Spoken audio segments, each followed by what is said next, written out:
PNP Bicol nagpatupad ng malawakang seguridad para sa Pasko at Bagong Taon. Ang buong detalye ng balita nasa linya si Megabo Patrol number 36, RG Chavez. Bicol Network News Report!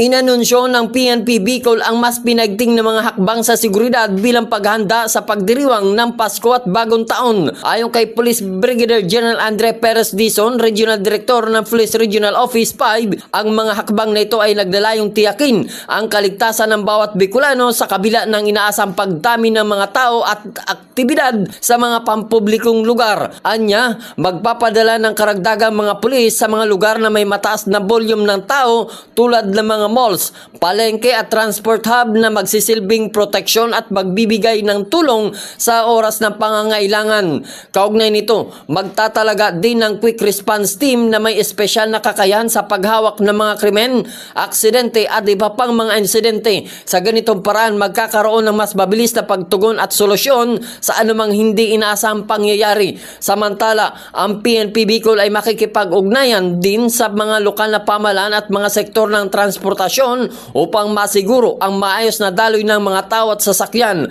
Maglalagay din ng mga police assistance desks sa mga pangunahing lugar upang magbigay ng agarang impormasyon at tulong sa mga mamamayan.